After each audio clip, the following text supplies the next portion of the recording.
We want to talk about the ongoing issues regarding affirmative action in the United States, which is under fire, under the gun, under attack in front of the Supreme Court. And we are very happy to be joined as we continue the show by Dr. Ben Becker. So you know he has big knowledge of higher education here. Dr. Ben Becker, editor-in-chief of Breakthrough News. Ben, thank you so much for being back with us. Thanks for having me. Well, we were actually talking about this earlier. It feels like this is almost kind of flying under the radar a little bit, that almost all affirmative action in higher education could be ended in America. So maybe before we get into some of the implications, just maybe capsule view of who's arguing what in front of the Supreme Court and when will they rule? Yeah, well, the ruling should probably come in the next 6 months. Late spring, early summer is usually when the rulings begin. So this is going to have a big impact as soon as, next year. But the gist of it is basically that conservative groups are suing the University of North Carolina as well as Harvard for having admissions policies that allow for the consideration of race among other factors in admitting students into their universities.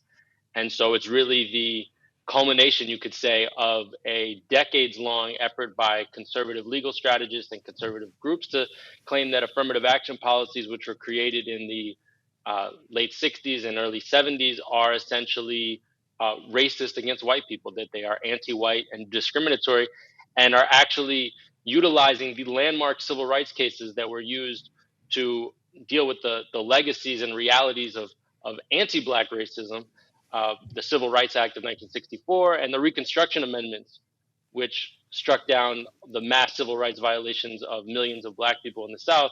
They're using those legal precedents to say that now it's white people who are essentially oppressed by these race-conscious admissions. So if the Supreme Court justices, the conservative supermajority, rules as is expected and as they've sort of established in the tenor of their questioning over the last few days, or especially on Halloween when they spent 5 hours discussing this, it is expected.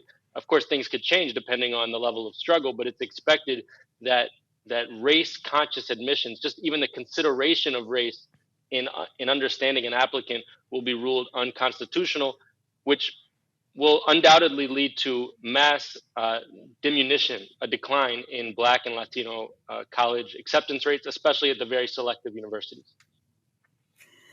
Well, it's quite shocking that this is even still an issue in 2022, but here we are. And I just want to play devil's advocate for a second, because you'll still hear people, and even liberals will say this sometimes, is like, why at this point do we even still need affirmative action? Like, what's that about? Isn't it just like, shouldn't it be about just class or just merit? And I know it sounds silly to ask you to respond to that, but can you respond to that? Because it's a pretty typical, it's a pretty typical argument you'll hear from like your average American. Sure. Yeah. I mean, I think there's parts of it that is a good faith question and part of it is a bad faith question. And unfortunately they get tangled up. And of course we want to, like I went to Columbia University where there were all these bourgeois white students talking about, well, it should really be based on class, not race. And it's like, okay, so you're ready to be replaced then by poor white students? I wish someone could actually call their bluff on it.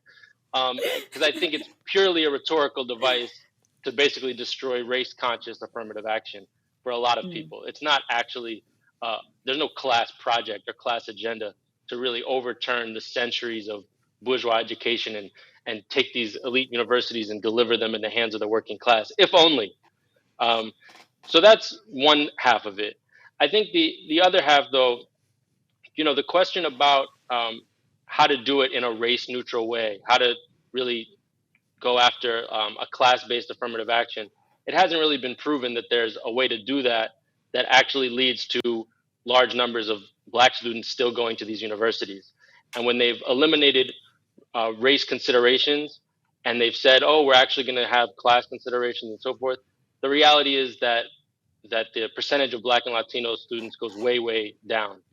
And, I think what I would advocate for is an affirmative action policy that takes into account both race and class. And this idea to sort of pit them against each other is actually sort of the road to basically the destruction of affirmative action altogether. There are ways in which affirmative action has been hollowed out, has been sort of made a joke, and they've actually been sort of manipulated by elite ways, where you're basically only recruiting bourgeois and upper class students from these same communities of color. So that's obviously a problem. But the answer to that problem is not to eliminate all affirmative action. It's actually to make sure that you're targeting who it is you do want to recruit into these universities. So the real question is, like, why is it even necessary still? It's quite simple. I mean, the percentage of high school graduates who are Black and Latino is probably over 30% in the country.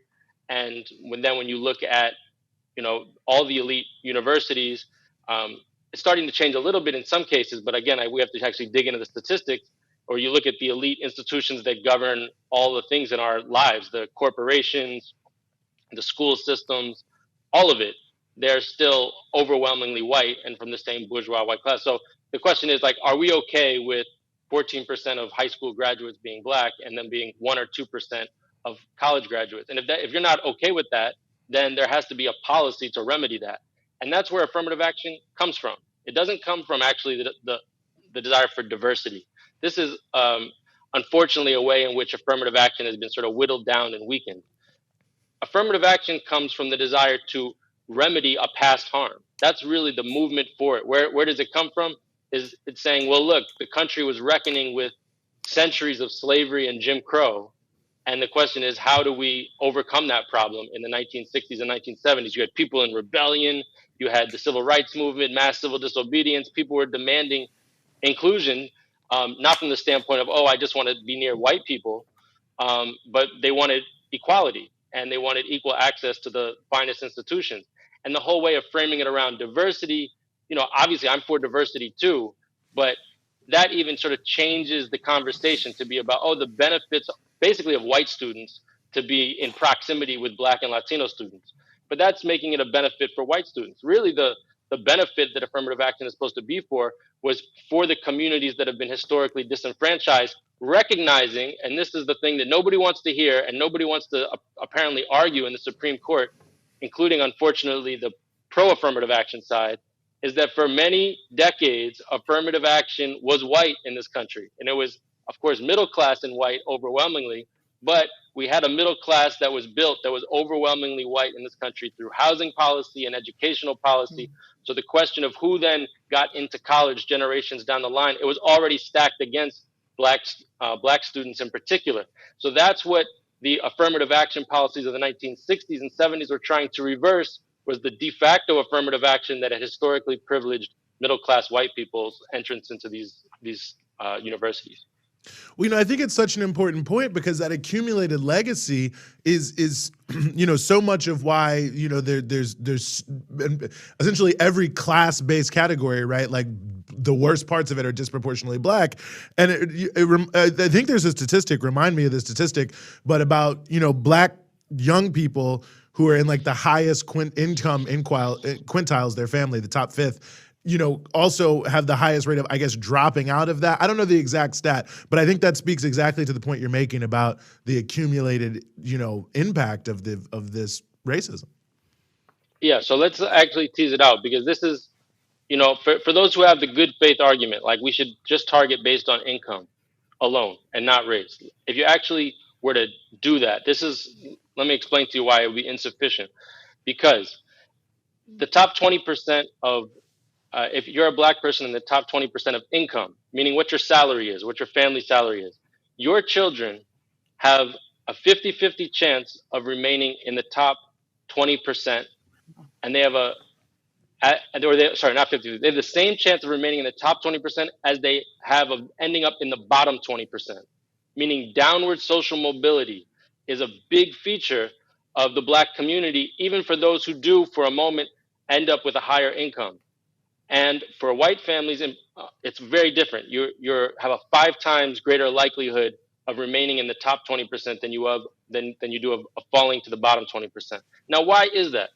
That's because of intergenerational wealth in particular.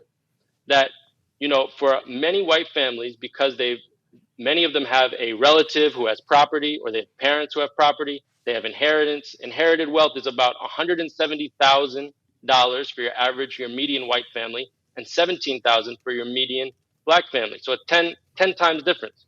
So that means if you have an accident, a misfortune, you lose a job in the black community, you're basically unable to turn to any of these sort of safety net. There's no cushioning, there's no buffer in your family. And so you end up still, your kids end up, if you have to relocate to a part of the city, and a lot of this has to do with geography and housing and the schools, your kids are going to end up going to, again, inferior schools. So that's how, just targeting based on income is not going to work, because there's this inherited generations and generations of how class has been constructed in this country, largely according to race, that a snapshot of one person's income at a particular moment does not capture. So if you want to reverse that kind of systematic white supremacy, which does exist, you have to build your calculations of race into it. Now, with that being said, the universities are doing something very slick, because they're using sort of purely phenotype to also get around this issue.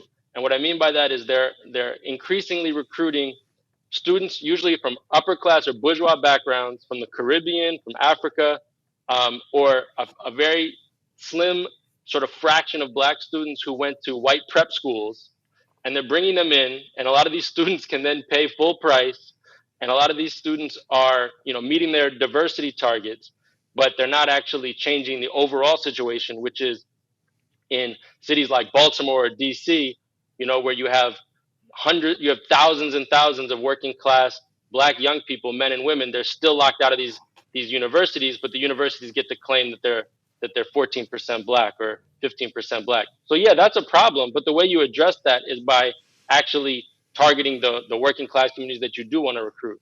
It doesn't mean by erasing race altogether. So Ben, back to the Supreme Court decision that's going to come down in, I think, something like 6 months. We do have a conservative majority on the Supreme Court that has made some horrendous decisions. It's likely that they're going to vote to abolish affirmative action. What will be the consequences of that? Well, I think there's going to be the immediate consequences if that happens. And of course, we have to put an if in it, because although it's true that this Supreme Court has shown in the Dobbs decision that they are willing to basically overturn many precedents, and affirmative action has been ruled on as legitimate in both 1978 and in 2003 by the Supreme Court. So again, this would be overturning longstanding precedent, just as they did with Roe. Both of those decisions also whittled down affirmative action, and I think has led to liberals backing off from the historical justice of affirmative action and changing their arguments, as I said. So that's what also makes it, I'm a bit pessimistic. But you never know. Tens and hundreds of thousands of people marching to defend the right of Black and Latino students to remedy past injustices and get into elite and other selective universities could change the equation. The immediate impact would be a big decline. In the UC system, the University of California system, in 1996, a right-wing constitutional proposition outlawed race-based considerations in university admissions. And there was a calamitous decline in the immediate years, where you had some in UCLA, like 2% of the student body was Black by just 2 or 3 years later, and most of them were there as athletes. So basically, they had totally excluded all the surrounding communities of Los Angeles and in California of working class Black students. So I think that in many cases, you will see similar declines right away. With that being said, in the UC system, there has been a big struggle as a result of that, because California is a progressive state in general, where people are fighting and said, this is unacceptable. This is racist. If you can't consider race, we're still going to find some other way. And so there were big campaigns to make sure that UCLA, for instance, aggressively recruit in Black communities in Los Angeles and the surrounding area. There have been big campaigns to eliminate standardized testing as a consideration. They say, oh, you're going to eliminate race? Okay, fine, we're going to eliminate standardized testing too. So there are ways that in which people, even in this new environment where race-based considerations are taken out, you can still fight for the inclusion of those who have been historically oppressed, those who have been historically excluded. So I think the immediate impact will be a big decline, but it also sets the stage for a big struggle, and to really revisit how it is that these universities are selecting students to begin with, because there's lots of backhanded ways in which they discriminate in favor of elite and white students. And we have to really address those too. It can't be just about, yes, you should consider race. We have to talk about legacy students. Think about all the legacy students, which itself has a racial implication, where if your parents or grandparents or great grandparents went to a university, you're therefore able to go. Like, why don't we ban that too? Or these letters of acceptance, where these bourgeois people who barely even know someone, they're basically calling in a family like favor and writing, like the mayor writes a letter of recommendation. Well, that student's going to get in. So it's all based on these connections. So Yeah, if you we mean really like want to make Hunter Biden wrote the one for Tucker Carlson. You know, they're all enemies on TV and friends behind the scenes. Yep. Wow, I did not know that. That is Yep. amazing. But yeah, but that's the whole thing. I mean, yeah, we should actually go at these universities and how they admit students, so that it won't be the end of the struggle, but it'll definitely be a big step backwards if they rule in this way. Yeah, no, I very well taken point. I think, you know, some of us can remember Greta v. Bollinger in 2003. That was a very close run, and I very, very much believe that the huge mobilization played a big role in why the Supreme Court ruled the way they did. The Bush administration had to modify their position to some degree because of the mass struggle that was there. So a lot to be said, and you could see in the oral arguments, you know, Gorsuch especially seemed to be kind of doing some trial balloons for some ways they could potentially rule against affirmative action, but maybe not as bad. So the fear, obviously, of the backlash to attacking, you know, what is obviously a just mechanism is out there, but I think it does depend on, you know, folks getting out. Yeah, let me just leave your listeners with this, though. I mean, the whole, we have to really attack what the conservatives are saying right here. They're saying Brown versus Board of Education said that we should not consider racial classifications in, you know, educational opportunities. So by us overthrowing affirmative action, we're fulfilling the spirit of Brown versus Board of Education. Wow. I mean, one set of racial classifications was set up to exclude people from a quality education. These racial classifications have been set up to include people. So this is it's a complete parody. It's a disgusting inversion of what the Black freedom movement fought for so many years. And then to cynically say, well, therefore, we're going to use the same exact legal precedents and try to turn this against the Black freedom movement and say that it's no longer necessary. And this whole idea that we're going to be race blind in college admissions. But what other institution is race blind? Is a landlord race blind? Is a police officer race blind? I mean, all these other things are, you know, it's not race blind in America, unfortunately. So many outcomes that are determined based on race. But the moment we want to do something positive for people based on race, well, now we have to be race blind. It's disgusting, and we should really, I think people have to be angry about it. I will say one other hopeful point, so to not be completely pessimistic. When people hear the question, do you think affirmative action policies should increase the share of Black and Latino students in selective universities? 37% of people say yes, 30% say no, and about 30% don't know, and 35% say no. So a slim majority is in favor of affirmative action policies when framed in this way. Should we increase the share of Black and Latino students in selective universities? But then when they ask the same question, they say, should we decrease the share of white and Asian students to make room for others? Then the number changes. So it's really about how the question is asked, how the information is presented. Only 19% defend affirmative action when it's posed in the context of, should we take away educational opportunities for white and Asian people? So that's what the right wing is trying to do. We have to call that out, and we have to demand more education for everybody. We have to also demand that, because obviously they've set this up as a zero-sum game, as I think Justice Alito said the other day. It's a zero-sum game. Yeah, well, it doesn't have to be a zero-sum game if you vastly expand educational opportunities in the country. Yeah, absolutely. And again, that point about reparations is key. It was a zero-sum game for a lot of people for a long time. So, you know, maybe others just got to get used to it. But anyway, I'll leave it on that note. Dr. Ben Becker, editor-in-chief of Breakthrough News, Baltimore native, thank you for joining us.